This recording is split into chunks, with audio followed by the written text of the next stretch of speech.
Selamat pagi adik-adik peserta magang industri di PT Indotech Infrastruktur Solusi. Bagi adik-adik yang mahasiswa jurusan D4 Teknik Listrik Fakultas Vokasi Universitas Negeri Surabaya. Kali ini kita akan mengadakan presentasi alat, presentasi project yang setelah kita mengadakan magang kira-kira selama 5-6 bulan ya, dari bulan Februari sampai bulan Juni ya. Jadi kali ini di tanggal 6 Juli 2022 kita akan mengadakan penilaian. Bismillahirrahmanirrahim. Assalamualaikum warahmatullahi wabarakatuh. Yang saya hormati Pak Nyoman dan Pak Denny sebagai pembimbing magang di PT Indotech Infrastruktur Solusi, dan saya mengucapkan terima kasih selama 1 semester ini saya dibimbing dengan baik dan bersahabat juga. Dan saya ucapkan terima kasih untuk teman-teman sudah selama 1 semester ini berjuang dan belajar bareng di PT Indotech Infrastruktur Solusi. Nah, selanjutnya dari sini setelah saya magang, saya bisa menemukan sebuah ide untuk memonitoring kesehatan aki secara IoT berbasis ESP8266. Oke, next. Nah, perkenalkan, nama saya Dimas. Saya salah satu mahasiswa di D4 Teknik Listrik, di Prodi D4 Teknik Listrik dari angkatan 2019 dan di Universitas Negeri Surabaya. Oke, di sini ada introduction ya. Di sini saya akan menjelaskan tentang latar belakang dari Indonesia IoT dan perkembangan teknologi IoT. Ada komponen sudah dijelaskan, jadi di project 4 bisa di skip. Terus ada MQTT, workshop sama conclusion. Next. Oke, introduction. Nah, sedikit saya secara gambaran umum ya, abstraknya. Jadi di project 5 ini kita memonitoring kesehatan aki itu secara IoT kan. Nah, itu hardware-nya itu kita pakai ESP8266 dan menggunakan protokol MQTT sebagai bahasa komunikasi lah, seperti itu. Nah, next. Nah, dari sini sebenarnya itu bagaimana sih asal mula dari IoT itu? Nah, awal mulanya itu terjadi di era dulu itu ada namanya era revolusi industri. Nah, bisa dilihat dari abad ke-18 itu peralatan produksi digunakan secara mekanik atau uap. Seperti teman-teman tahu itu seperti kayak mobil uap dulu kan ada, terus kereta uap dan sebagainya. Terus di abad ke-19 lanjut ada yang namanya produksi massal menggunakan tenaga kerja dengan listrik. Ini salah satu contoh dari bukan SCADA ya, kayak PLC lah. Jadi penggerakan alat yang menggunakan alat konveyor seperti itu menggunakan PLC seperti itu. Dan di abad ke-20 ini produksi secara otomatis dengan menggunakan peralatan seperti kayak robot gitu. Kita menggunakan lebih ke kayak lengan-lengan robot itu disebutkan di pabrik. Karena kan dengan adanya robot ini kan lebih mereduce price atau cost yang dibayarkan untuk perusahaan. Dan sekarang ini lebih canggih lagi. Sampai sekarang ini ada namanya IoT, Internet of Things. Atau bisa lebih canggih lagi, IoT ini nanti akan dikembangkan menggunakan AI juga atau machine learning. Itu sangat luar biasa dan masih berkembang sampai sekarang. Bahkan seperti yang kita ketahui, Facebook sudah meluncurkan namanya Metaverse. Nah, itu salah satu nanti bisa saja kita bekerja dari rumah, terus alatnya itu bisa bergerak sendiri. Nah, sebenarnya Internet of Things itu apa sih? Internet seperti kita tahu, internet itu kan seperti kayak kita mengirim data dari sebuah hardware, terus melalui transmisi internet atau router lah bisa dibilang. Dan nanti disampaikan ke device atau barang yang kita tuju. Sedangkan things itu barang. Jadi dimaksud dengan Internet of Things, kita itu bisa mengontrol barang itu secara jarak jauh, secara IoT. Seperti itu, kurang lebih ya. Next. Nah, definisi IoT ya, secara umum Internet of Things merupakan sebuah konsep di mana suatu benda atau objek ditanamkan teknologi seperti sensor dan software dengan tujuan untuk berkomunikasi, mengendalikan hubungan dan bertukar data melalui perangkat lain selama masih terhubung ke internet. Nah, seperti yang sudah sebelum saya jelaskan, hampir persis. Nah, selanjutnya menurut lembaga-lembaga resmi ya, internasional, IEEE, bisa kita katakan. Internet of Things ini adalah kerangka kerja di mana semua hal memiliki representasi, dan kehadiran di internet. Lebih khusus lagi, IoT bertujuan untuk menawarkan aplikasi dan layanan baru yang menjembatani dunia fisik dan virtual, di mana komunikasi mesin to mesin atau bisa dikatakan M2M mewakili komunikasi dasar yang memungkinkan interaksi antara things dengan aplikasi iCode seperti itu.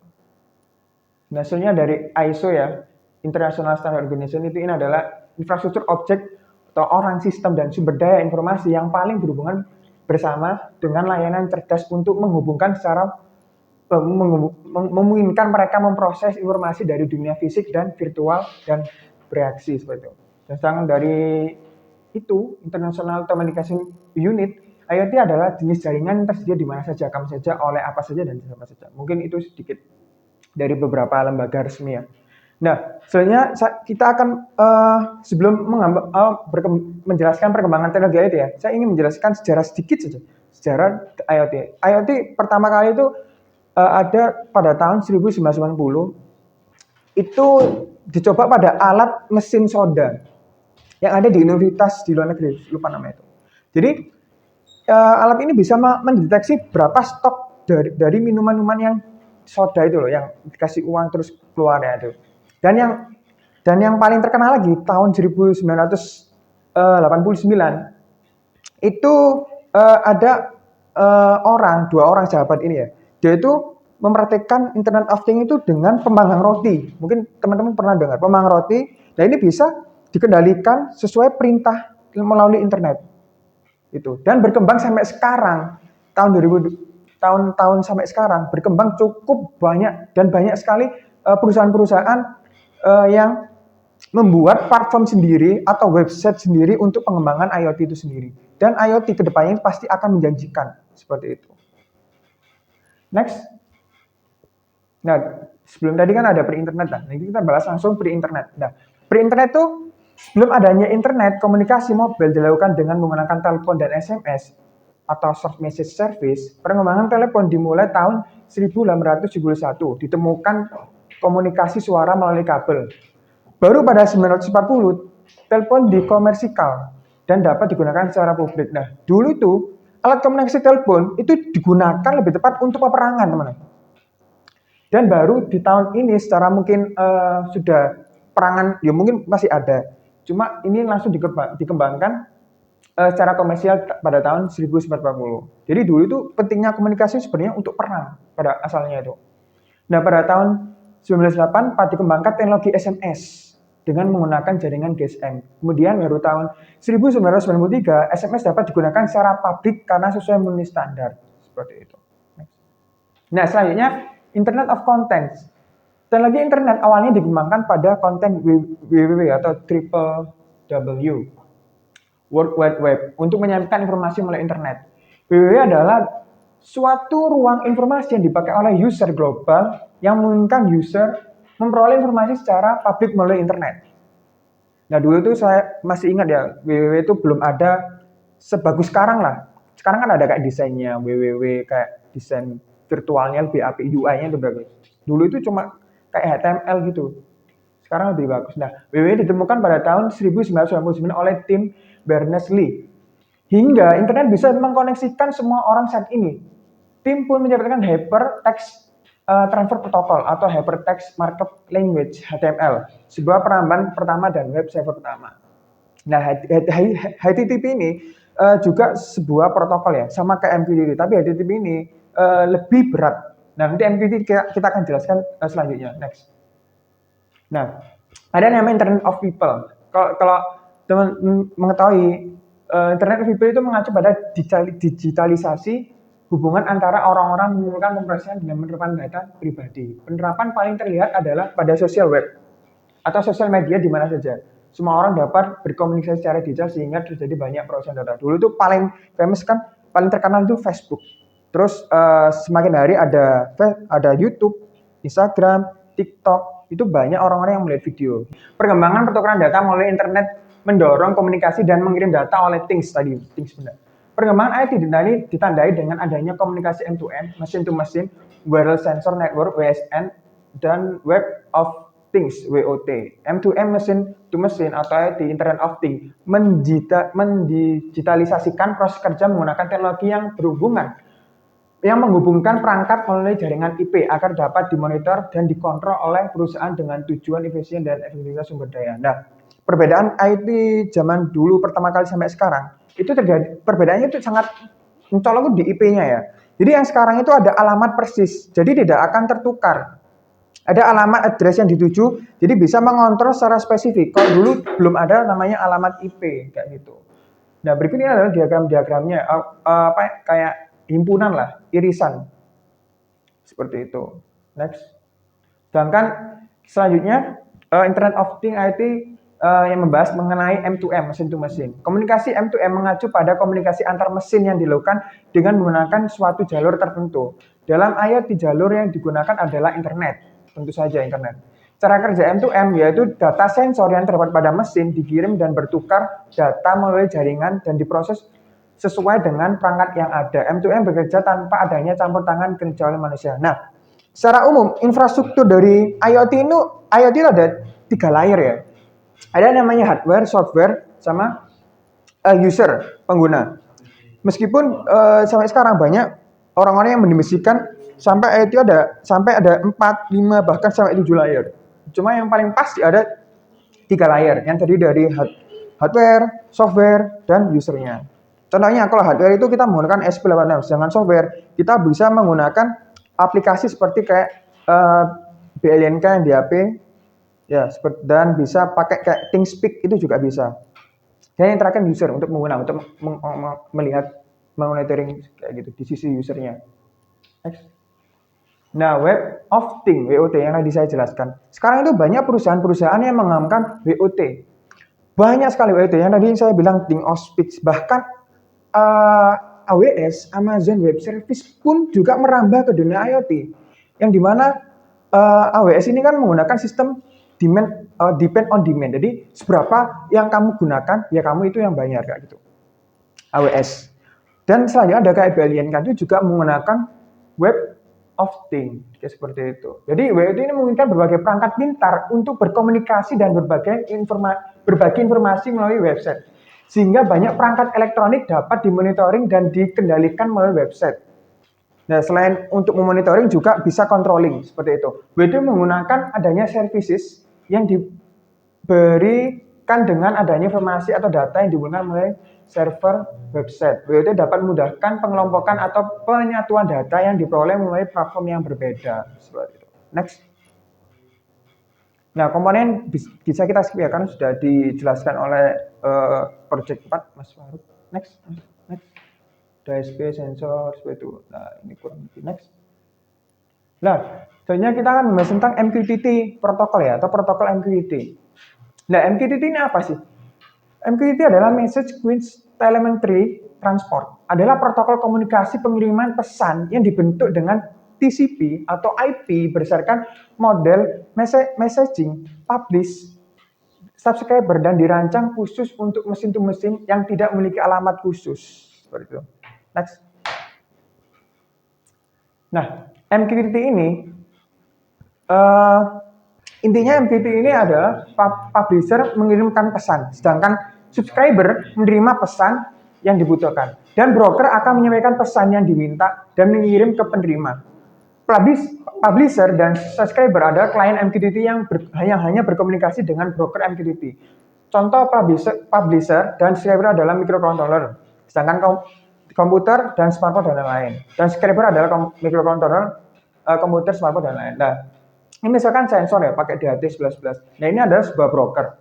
Nah, ini MQTT ini sebagai pintu masuk lah untuk subscriber untuk mengambil data dari publisher ini, seperti itu. Nah, subscriber ini bisa digunakan berbagai device, laptop, HP, dan lain sebagainya. Next. Nah, MQTT awalnya ditemukan oleh Andy Stanford Clark berkolaborasi dengan Arlen Nipper yang sekarang mengurus Cirrus Link. Gitu. Nah, dalam merancang sebuah protokol untuk berkomunikasi dengan sistem SCADA di industri minyak dan gas. Nah, secara singkat saja ya, secara singkat mengenai MQTT. Pada tahun 2008 itu broker MQTT itu menciptakan bisa menyediakan sebuah broker lah, yang namanya itu Mosquito. Jadi broker itu banyak, ada namanya Mosquito, terus yang yang ada versi lainnya nanti di next berikutnya ada. Terus 2012 Project Elevate Pahoo menyediakan library client MQTT open source untuk Java, C, JavaScript, dan Python. Dan dari sana daftar library client MQTT telah bertambah. Kemudian di akhir 2004, MQTT versi 3.1.1 menjadi standar OASIS dan membuka jalan untuk MQTT untuk menjadi standar ISO. Jadi OASIS ini adalah suatu standar yang ditetapkan internasional ya untuk mengetes apakah ini layak apa enggak gitu. Seperti itu. Dan juga ISO juga. Sedangkan 2017 MQTT banyak digunakan oleh perusahaan teknologi termuka seperti Amazon, Microsoft, IBM, dan lain-lain. Next. Nah, jadi sebelumnya kan saya bilang kan, ada ketika menggunakan MQTT itu harus ada 4 lah. Ada namanya broker, publish, subscriber, dan topik. Pertama kita akan membahas broker. Nah, broker pada MQTT berfungsi untuk mengorganisir data publish dan subscriber dari berbagai device. Broker bisa diibaratkan sebagai server data yang memiliki alamat IP khusus. Nah, berikut beberapa contoh dari broker yang ada, seperti Mosquito yang tadi yang pertama, terus HiveMQ yang saya gunakan untuk project kali ini, dan Mosca. Publish merupakan cara suatu perangkat untuk mengirimkan datanya ke subscriber, seperti itu. Seperti yang saya bilang nanti, publish itu bisa berupa kayak sensor dan juga hardware. Pokoknya bagian hardware ini publish. Jadi yang mengirim sebuah data kepada broker terus dilanjutkan oleh ke subscriber kayak gitu. Nah, contohnya ada Arduino, SP, Raspberry Pi, Android, dan lain-lain. Dan subscribernya itu kita, device yang mengakses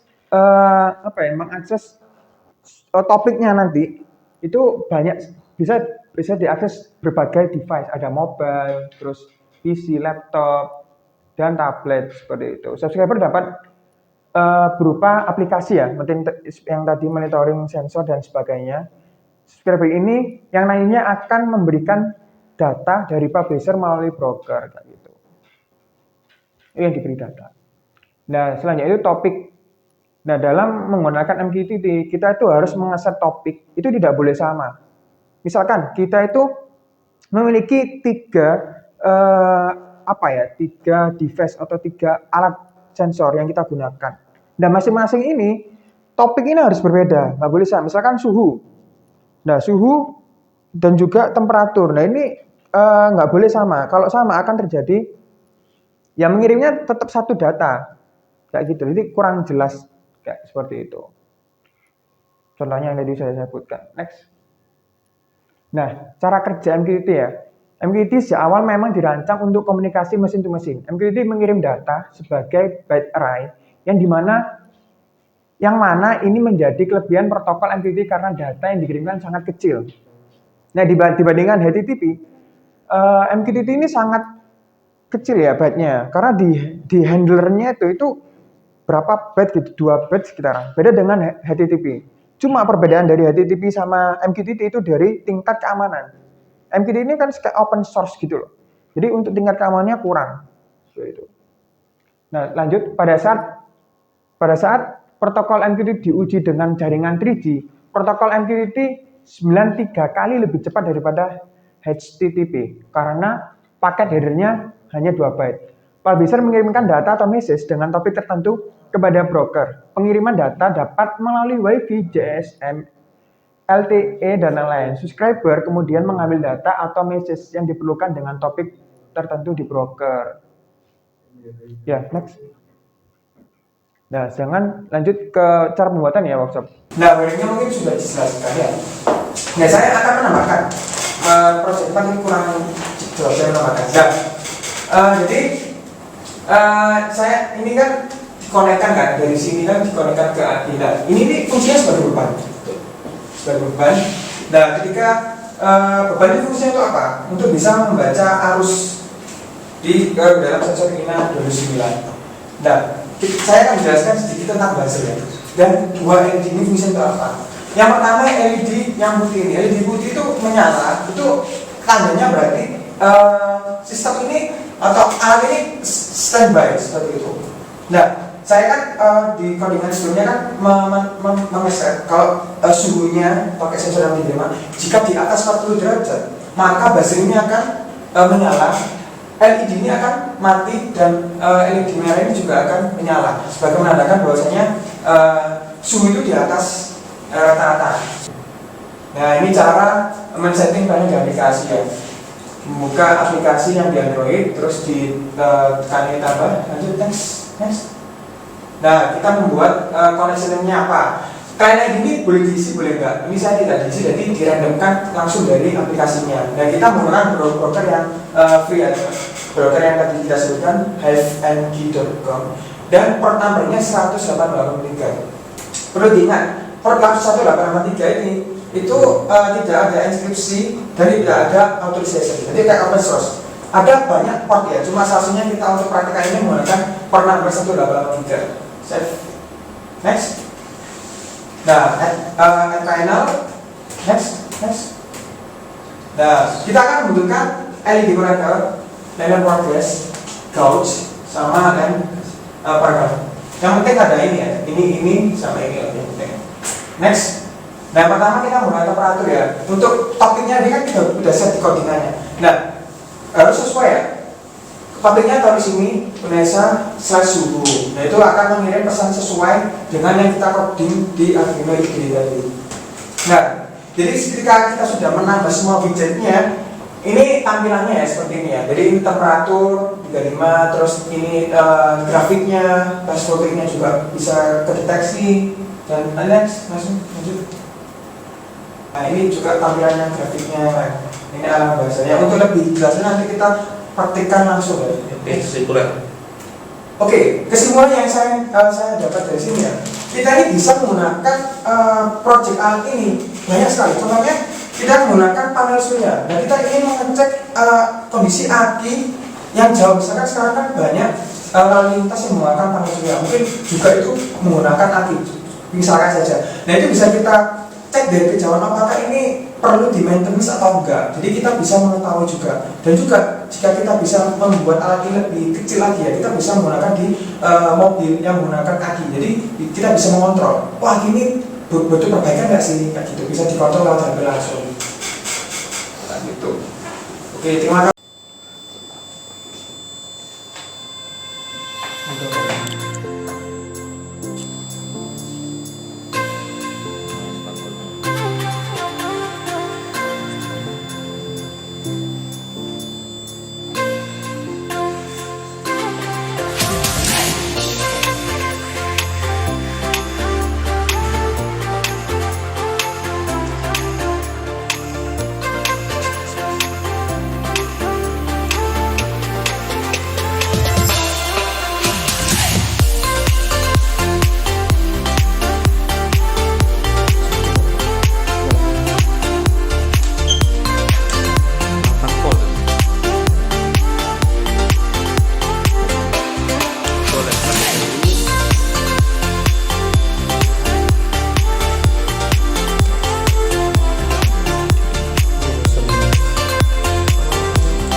ya.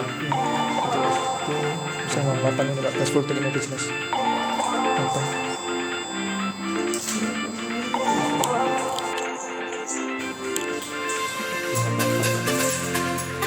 Buzzernya apa? Di mana?